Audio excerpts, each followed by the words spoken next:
Hey everybody, welcome back to the podcast. 132 days until opening day for the New York Yankees in 2021. It's on a Thursday, so be sure to take that day off so you can watch a little baseball with me. I always get pizza, kind of a tradition of mine, should be fun. I always wear the jersey of whether they're home or away, kind of one of my little traditions. But we're getting to the point in the off-season, the hot stove league as it's known, where teams start to re-sign their own guys. Typically, teams will prioritize bringing back their own players first. And then the winter meetings, the general manager meetings are kind of further out in the winter. And that's when you start seeing more free agents sign. You start seeing more trades. Now, there's always anomalies. Some guys sign right away. Sometimes there's trades as soon as the World Series is over. But usually, teams will have scouting meetings. They'll get together. They'll decide who they want to bring back, what their price range is for each player. The player will meet with their agent, talk with their family, all that stuff. And it sounds as if DJ LeMahieu is a top priority for the Yankees, and the Yankees are a top priority for DJ LeMahieu. Now, DJ LeMahieu has been one of the Yankees' best players, if not the best player. I think it's pretty open and shut case that he's been the best player on the Yankees team for the past 2 years. He batted .327 in 2019, hit .364 in 2020. He's a contact hitter. He's a great defensive guy. He is durable. He did have a thumb issue this year, but for the most part, he doesn't miss time from hamstring pulls and all that stuff. He's a good clubhouse guy. You want him back. He's exactly what the Yankees need. A team that's really overstuffed with home run hitters. You need a guy who can make contact, can move runners, can do a hit and run, or pick up a base hit the opposite way, or foul off a bunch of tough pitches from a strikeout pitcher before he lines a base hit up the middle on a hanging slider. We've seen him do that type of thing. He's incredibly clutch. DJ LeMahieu is asking, though, for 5 years. The Yankees seem to be more interested at 4 years. Now, given what DJ LeMahieu's value is, he's probably earned about $24 million for 5 years. That would be about $120 million. That's what he would get if he were just a free agent from a low-level team with the numbers that he had the last couple years. But he's willing to take a bit of a discount to come back to the Yankees. What I think you'll see happen is I think that you'll see the Yankees offer him about a 4-year deal at about $21 or $22 million per year, and then have a 5th-year option, maybe a vesting option that is determined by how well he plays during year 4 of that contract. If he's still playing at a high level, there's no reason to not, invest in him for another season. But if he's having injuries or has fallen off, the Yankees would be able to maybe buy out his contract for $8 to $10 million, which still gives him that 5th year just at a lower cost, and it keeps the Yankees under the salary threshold possibly in that 5th year because they won't have to pay him. So that's something that you may see. I believe you'll see something happen soon. Typically, teams will sign their own guys before Thanksgiving or right around Thanksgiving.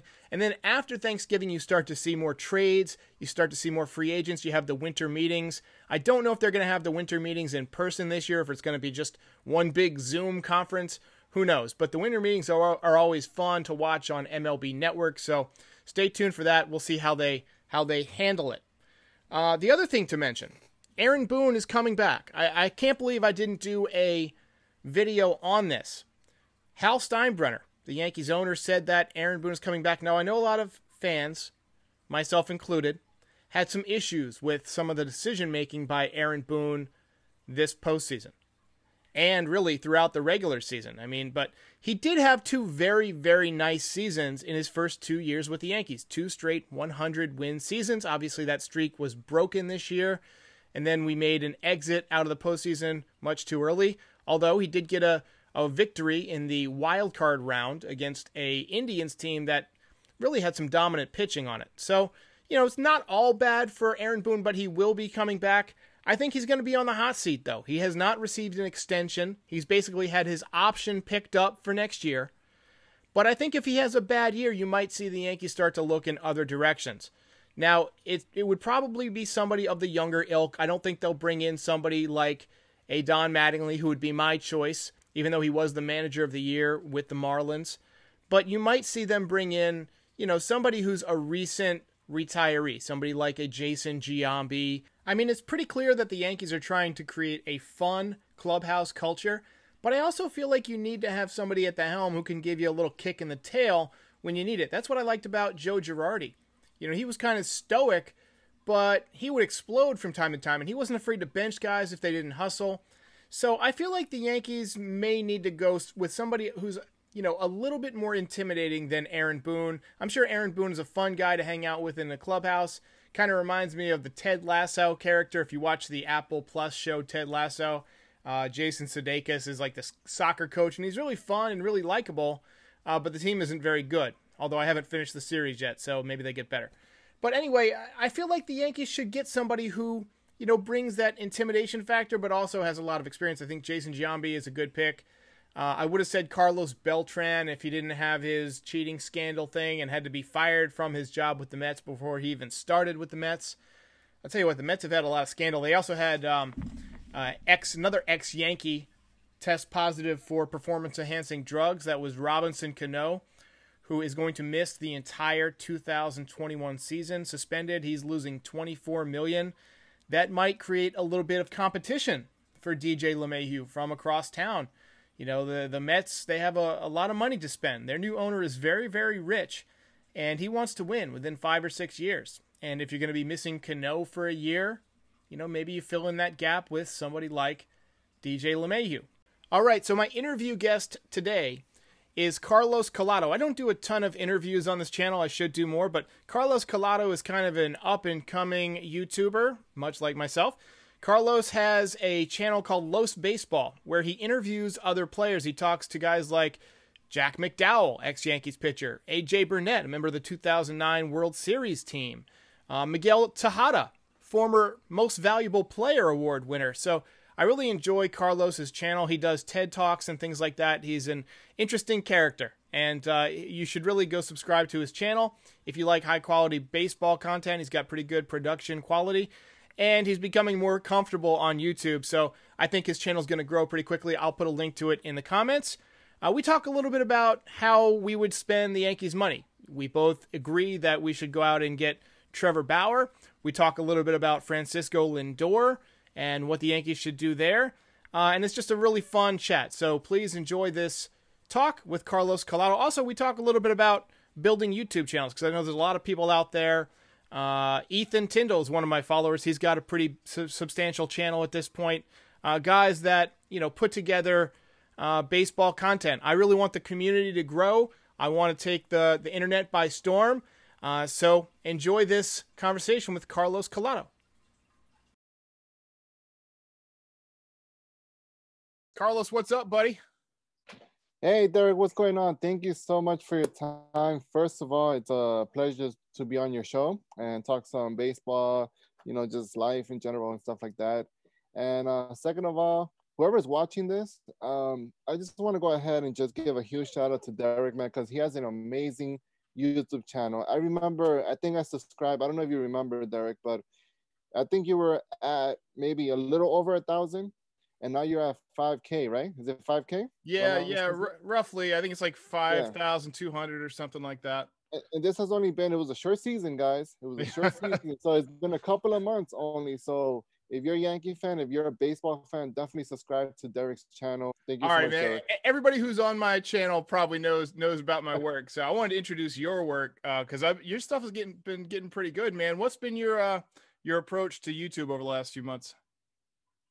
Well, I remember, I don't know if you remember, Derek, but you sent me a text message maybe a couple months ago talking about, you know, just growing and different goals that I had about YouTube and baseball and what I was doing. And you actually told me that I had to work, right? I had to put in a lot of work and research and study, right? I don't get scared if you're hearing this, you know, it's just watching other people's channels, seeing what people are doing, seeing what people are not doing.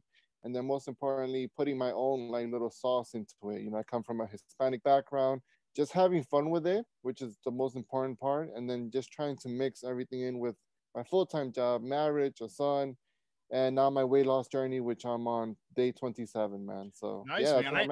I need to get on one of those, man. This pandemic's been, I was in really good shape right before the pandemic hit.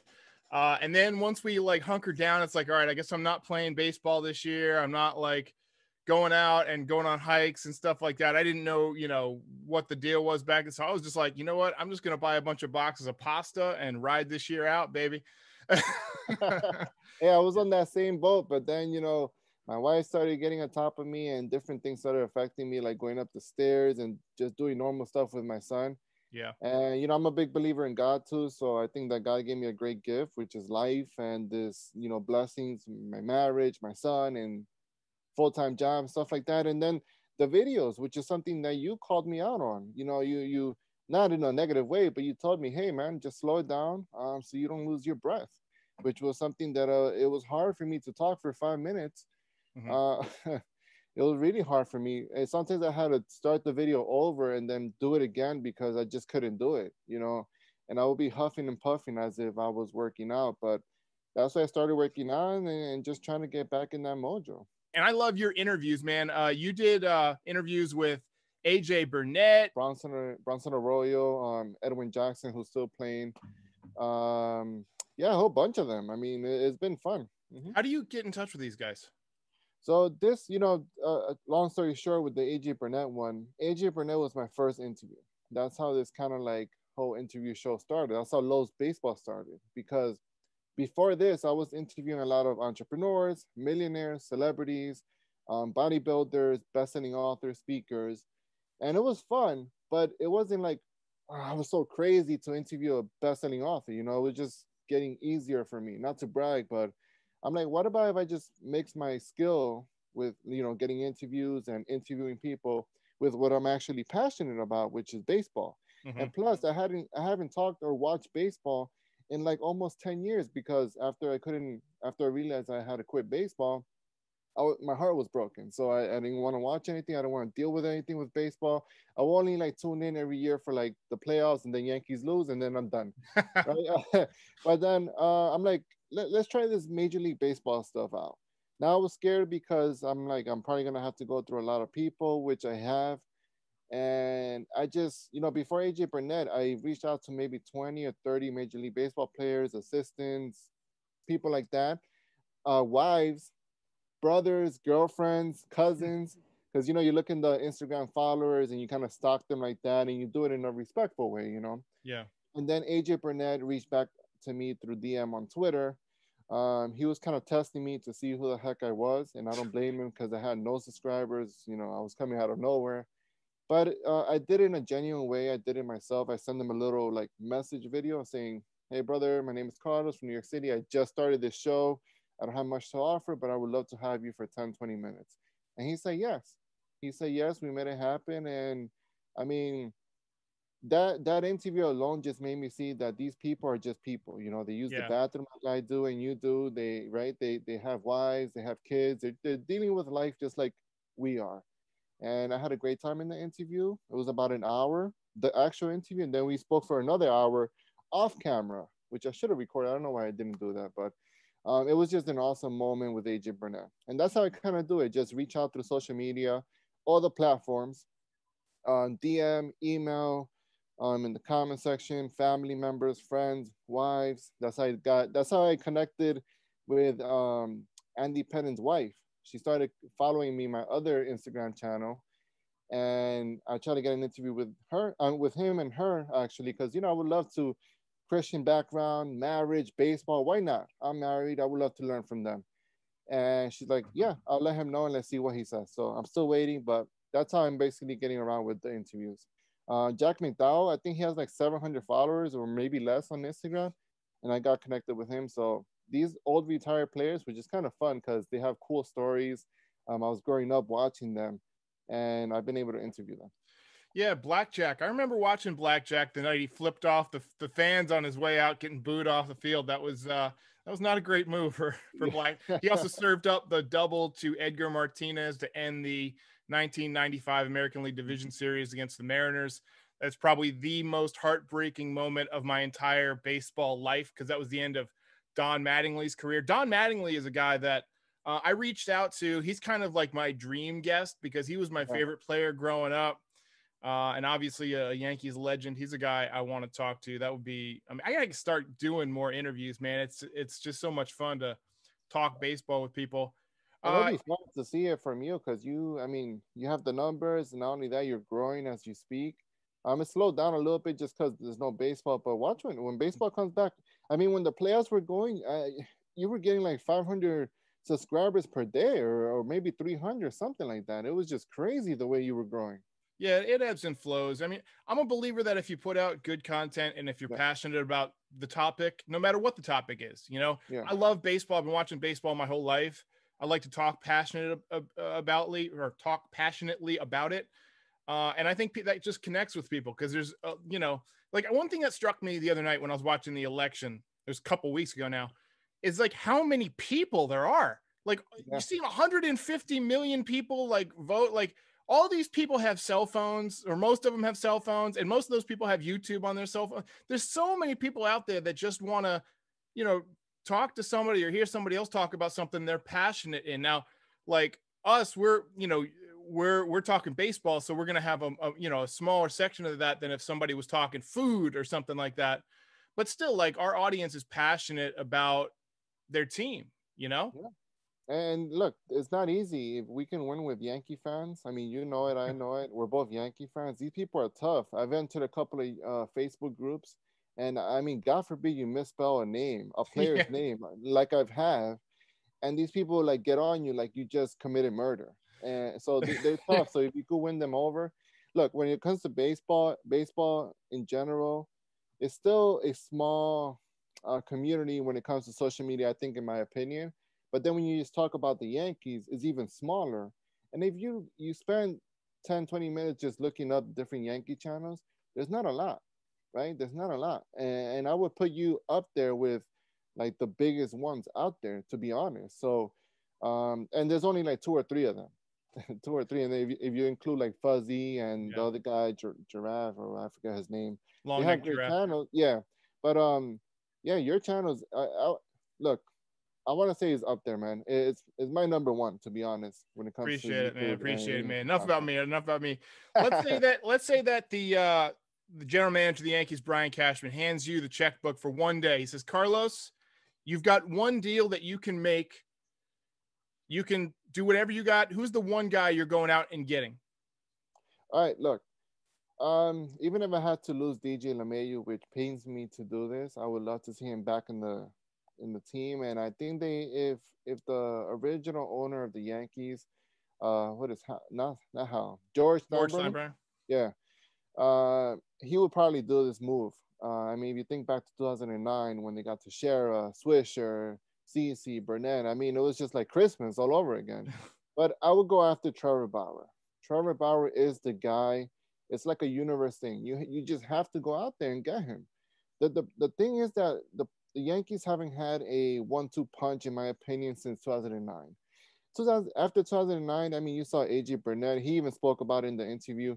He kind of fell off, and that's when he got traded. I think 2012, if I'm not mistaken, to the Pirates. Pirates. And it just hasn't been that 1-2 real hardcore like a Andy Pettin or a Roger Clemens. You know, when you think of those type of guys, so the Yankees just need to stop getting those old timers, getting those type of pitchers in their roster to get them cheap. I will go after Trevor Bauer, give him 30 million. It's only 1 year. I think he's looking for 1 year. And if he sucks, then you only have him for 1 year. And Right. if he's Yeah. actually great, then you just go pay him. Why not? I would rather have a 1-2 punch when it comes to my starting pitcher and develop 3, 4, and 5.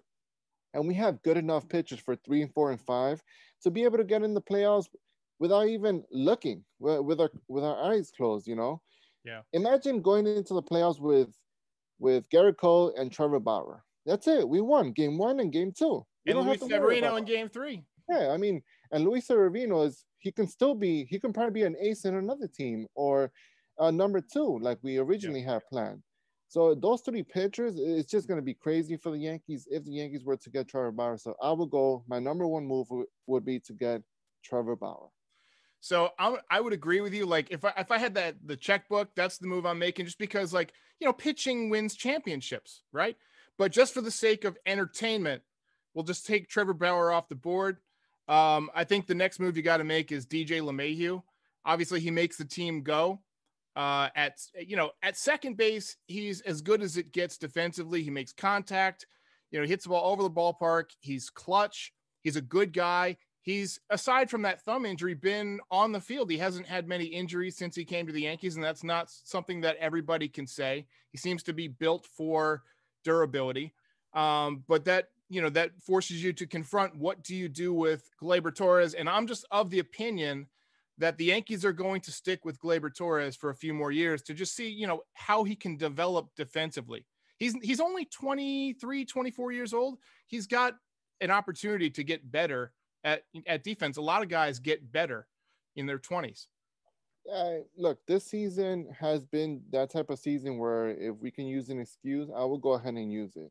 Like, I mean, if you think about your personal life and my personal life, I'm pretty sure this type of year has been just like, sure, we try to remain positive and optimistic, but it's like, damn, like I want to see stores open. I want to see people hanging out. If I sneeze in the train, I don't want somebody to look at me like I got three heads, So I'm sure it has affected a lot of people, right? So when you think about them as a fan, you're like, look, could it have been something about the season? No fans. Maybe they use that as energy. Maybe that's something that actually gets them going. Yeah, I'll throw that in there into account. Could it have been something like that? For sure. So to make any drastic moves, or like I've heard people say, trade Aaron Judge, trade crazy stuff out there. Absurd. I wouldn't do it. I would at least do another year or two with these young players like Aaron Judge. I would do Gleyber Torres. I wouldn't trade none of these people. Clint Frazier, I wouldn't trade him either. I think he's supposed to be our left fielder for next year. I've heard talks of he's supposed to be one of the guys to be traded for Francisco Lindor if that's something that were to happen.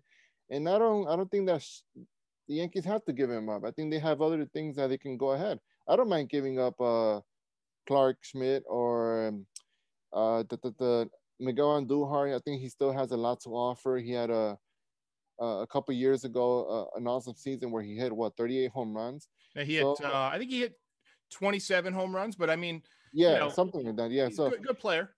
So why go with Clint Frazier and trading him? So I would definitely not trade Gleyber Torres. I would, if Francisco were to come, which I kind of am getting excited about it. I don't know. I would move Gleyber to second base, leave Lindor at shortstop. He is the natural shortstop. He's fun, energetic. He's going to bring a lot of business to the Yankees. The Yankees are not used to seeing a player like that. He's exciting. He is fun. He has the blonde hair. Now, I don't know how much the Yankees are going to take away from him because, they're that type of team. But hopefully they don't and they start loosening up their ties a little bit. Yeah, I will throw this out at you, though, because I like Clint Frazier a lot more now than I did when he first came up. I think he's evolved into a different player. But the Yankees definitely are too right-handed. If you have a pitcher out there in the playoffs with a good slider, he just cuts through the lineup every year. We need that lefty. That was what was great about Didi Gregorius. Not only was he good defensively, but he was a left-handed hitter with power, and he came up big in big spots. Remember the wild card game, I think in 2017 against the Twins? He hit that grand slam 2 years ago. I think it was also against the Twins into the upper deck. I mean, he just loves hitting against the Twins. But as much as I would like to see Didi come back, I just think he's going to end up somewhere else where he can be the regular shortstop for a while. I think he's probably going to re-sign with Philadelphia. He likes playing for Joe Girardi. Joe Girardi likes having him. Joe Girardi likes to bring in guys that he knows. He brought in Greg Bird, even though Greg Bird, couldn't hit at all last year or the year before that. But I guess he's still got some faith in Greg Bird over what he did in 2017. I like the idea of Lindor. And if you sign him and are able to keep, or if you trade for him and are able to keep Gleyber Torres, that means that you're going to lose Luke Voit or DJ LeMahieu because one of those guys is going to have to play first base. Yeah. And if, the way with how they work, I think when it comes to them, I think it's basically, listen, do we want the pitcher or do we want to keep DJ? I think that's their argument right now. Yeah. Because they're not looking to spend a lot of money, even though I don't know why that's an excuse because they have so much money that came off. James Paxton, they had Jay Happ, they had all these different players like Masahiro Tanaka that are coming off their payroll. So I think they have the money to at least sign DJ and sign Trevor Bauer or a pitcher of his caliber, which I don't think there are that many, that many, right? So, um, look, I want Trevor Bauer. That would be my one move. If you give me the checkbook to go ahead and sign him this season, I will keep DJ LeMahieu as well and take it from there. So let's change gears a little bit. Yeah. I know that you are a gamer a little bit. I saw that you did a contest for a PS5 on your Instagram. Have you had a chance to pick up a PS5 yet? So yeah, just a long story short, because I don't want anybody to call me out on it. I thought a lot more people were gonna join. Oh. I appreciate you doing it. I don't know if it was the algorithm. I don't know if it was just something with Instagram or maybe it wasn't the platform to do it on. But it was 5 people that joined. Oh, wow. I was looking more of like, maybe 50 or 30 people, something like that, to go ahead and actually make it worthwhile. But no, I haven't had a chance to go ahead and pick up a PS5. I think I'm gonna hold off on that for now. I haven't even been playing MLB The Show. To be honest, I do have a franchise with the Yankees, which is I take very serious sometimes. And when I lose, I get pissed off. Yeah. And I don't get a trade I want, I get pissed off. Like it's so hard to sign. Like it feels real, like real life. Like you have, the player morale and different things go into play, the years and stuff like that. So it's fun to do a franchise mode, but with YouTube, which has become my number one focus, and then obviously my weight loss journey, which I started this month, I'm trying to balance all that out. My health was my priority this month. That's why I took a step back from YouTube a little bit, just so I can get the habit in there. But now that I have the habit, I'm ready to go, man. Yeah, man. Yeah, I haven't really been playing much of the show either. Like, I played so much of it during the quarantine because there was no Yeah. actual baseball. I played through like 3 seasons, man. But I'm kind of excited because I've gotten every baseball game basically since about 1996 MLB Pennant Race, which was the old Sony game before MLB 97, which eventually became MLB The Show in 2006. But I'm really excited about what it's going to be capable of with the PS5. We might get to finally like build new stadiums, things like that. Maybe, yeah, maybe change uniforms for our franchise teams, things like that. I have trouble playing as the Yankees this year. I did just because there was no real season going on, but I have trouble playing with the Yankees because I always want, like, if I'm playing with the Yankees, everybody to be performing as they are in real life to keep it realistic. And so I'm always constantly changing ratings. So usually I'll do somebody at like a park that I enjoy, like I play with the Pirates a lot. I've done a couple of Cubs franchises. I'll probably do the Phillies when we get to PS5 because I rake with Bryce Harper. Harper was the guy that I wanted the Yankees to get instead of Stanton a couple years ago. I thought that, like, they went out and they got that big bat a year early. Yeah. But I thought it would be better to just hold off and get the lefty. I saw Bryce Harper as being a potential, like, a floor of like an 850 OPS, and he's been better than that each of the last 2 years.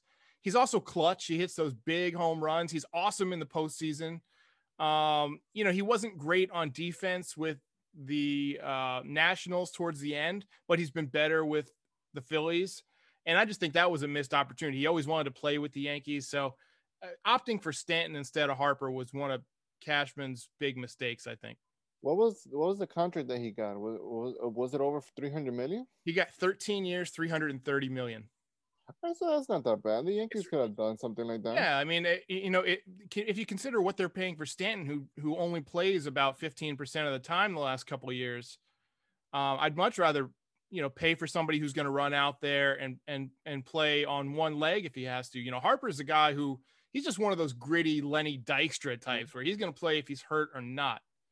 Let me ask you a quick question with the Yankees. Do you think that the Yankees tried too hard to go ahead and, let's say you have a couple of injuries, you're paying a guy a lot of money like Stanton, and then they force him into that DH role. Now, in my opinion, if you were to tell me, like, if I was a good hitter and I play the field as well, and you were to tell me, hey, listen, man, and I'm not like a David Ortiz like body type, like I'm not out of shape, so it's not like I wouldn't mind sitting down on the bench, right? I would be in shape, whatever. And you were to tell me like, hey, you're gonna be our official DH now. That would mess with me, man. Like I don't know how I will feel about that, to be honest, because I'm just gonna be there batting 4 or 5 times per game, and then right back to the bench, and that's it.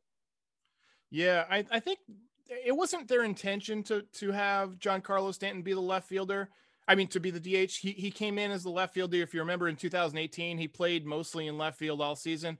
It wasn't until after he came back from the second injury this year, the injury that he suffered in spring training, that they really said, okay, we're going to focus on getting this guy healthy. Obviously, his legs are not healthy. That could be something they're considering next year, is putting him in left field. But I really think they just want to get his legs healthy.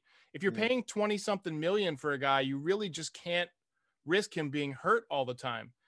And I had a guy on from Go to Sports, I forget his name, but he talked about how both Judge and Stanton, their feet hit the ground in a fashion that really can affect their whole body. You know what I mean? Just their gait. And it can cause things to get out of whack. Jacoby Ellsbury had the same problem. I think that like there's still hope for Stanton. He's a 30-year-old guy. He's obviously willing to put in the work. You know, you see what he does in the weight room. I think if he can just make some adjustments to become more kinetically sound, to where he's not pulling leg muscles and stuff, there's no reason he can't be a left fielder again someday. But you've got to keep him at DH until he can show that he can play a few months without getting hurt. And then maybe you can start mixing him in there in the outfield, be like, hey, you're going to play left field a couple times per week. And then maybe it's 3 or 4 times per week. And then, you know, maybe the next year after that, it's, hey, you're going to go back to being our primary left fielder. I mean, it's possible, but in my opinion, you just got to get the guy healthy. And if that means DHing him, I mean, you saw what he did against the Rays. Yeah, I mean, if I was him this winter, I would definitely go and try to lose at least 10 or 15 pounds of muscle, because that's all muscle right there, and try to get more flexible. I think you spoke about this too, but just try to get that, like, I don't know if you know David Goggins. Yeah. Awesome. Yeah. So he He's a talks about beast. stretching a lot. He Yeah. stretches like 3 hours, 3 or 4 hours per day, which is crazy. But I would definitely get into stuff like that. I mean, David Goggins, if you guys don't know who he is, he runs like marathons. He runs every single day, 10 to 15 miles per day. And that's just like a regular run. It's not like a Yeah. heavy duty run. So I'm if you were to make me run that, it would be impossible right now. I'm only running about 2 miles, 20 minutes, 2 miles. That's all you get right now as I build up. But yeah, I would definitely look into stretching, just cutting back a little bit, getting more flexible, becoming more of that athlete. Because if you see him, I'm a weird guy. Like I like looking at how people move and walk and breathe. His swing and his bat is all like it's stiff to me. Like it feels like he's just gonna swing that crap as hard as he could. You saw it in the playoffs, and that's it. Yeah. But the way he moves and stuff is all stiff. It's not really like that. Like look at Mookie Betts. Mookie Betts, Yeah. when he hits a home run and he runs the bases, he has his whole like core twisted, and he's pumping his fist. Like you can see that he's that type of guy, like that guy that's gonna go jump and run and sprint. But Stanton is a little like it's a little stiff in that area, in my opinion. So I would definitely probably look into that, and I think it'll definitely help him out. David Goggins, funny story before we close out. He was doing one of those like ultra marathons, like 100 miles or whatever. And he was going up a mountain and he got so sick that he had to go to the hospital for like a week. And he gets out of the hospital and finishes, like he in his robe finishes the ultra marathon. Unbelievable, that guy. He's an absolute beast. I've been trying to do a lot more like weights and stuff just because I can't get out there and run. I got bad knees.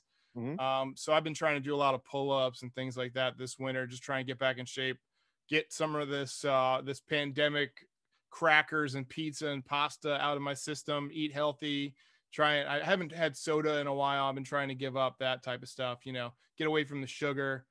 Mm-hmm. I listen to a lot of like, I know you do TED Talks, but I listen to a lot of TED Talks on like peak performance, on how to like get the most out of your body, out of your mind, because I have a full-time job too. And I do a full-time job, but I also try and do this baseball thing regularly. That means I've got to be mentally crisp. I try and get up like the same time every day, have protein like peanuts or something healthy immediately when I wake up, drink tons of water, get tons of sleep. All that stuff can help you. You know what I mean? David Goggins, like if you have a chance to read his book, he gives a lot of the same advice. I got it. Yeah, I read his book, I think 3 times already since I bought it last year. Nice. Awesome book, man. All right, man. Well, I just wanted to catch up with you. Everybody go check out Los Baseball. Like I said, he's an interesting character. He's one of my favorite guys to go watch. You know, I like how you just speak the truth, man. You just say what you feel. I love it. So much. Thank you for your time, Derek, and good luck to everything, okay? Thanks, man. Talk to you soon. All right. If you enjoyed this video, go ahead and smash the like and subscribe buttons. It helps YouTube suggest this video to other Yankees fans. Tune in all season long for series previews, post-game live streams, news, rumors, ranked lists, highlights, and long-form podcast episodes. See you next time.